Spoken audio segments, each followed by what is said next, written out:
এখন ভুল তথ্য দিচ্ছেন। আপনাদের মাধ্যমে সর্বপ্রথম সেনাবাহিনী মিসগাইড হয়েছে। ওই দিন পিলখানায় 57 জন সেনা অফিসার সেনাবাহিনী পিলখানায় হত্যাকাণ্ড ঘটনা, গুলজার আহমেদ বুলবুল শাকিলের মতন লোকজন ওই দিন সেনাবাহিনীতে হত্যাকাণ্ড ঘটনা, বিডিআর পিলখানার হত্যাকাণ্ড ঘটনা। এই হত্যাকাণ্ড যখন হয় সর্বপ্রথম মিডিয়ার মধ্যে সর্বপ্রথম আপনি মিসগাইড করছেন।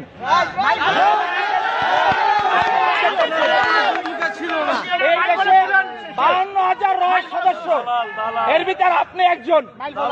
এই দেশকে আপনারা ভারতের অঙ্গরাজ্য বানাবার জন্য যা করাবার তাই করছেন।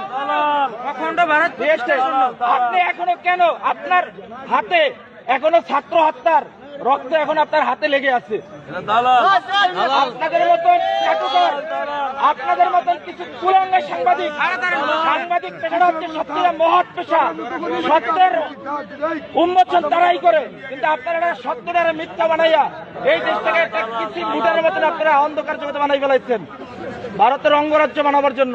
আপনি এদেশের একজন নাগরিক হয়ে আপনি এদেশের ক্ষতি কিভাবে করেন বলেন তো?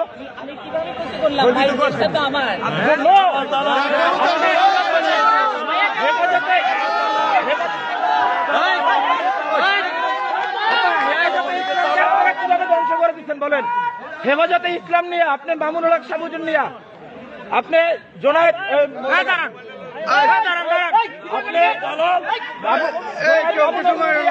আপনি কি মন্তব্য করছেন বলেন? এই দেশে হেফাজতে ইসলাম নিয়ে মন্তব্যগুলো কি? আমরা আপনার সমস্ত এই দেশের আপনি কুলাঙ্গার ধ্বংস করছেন।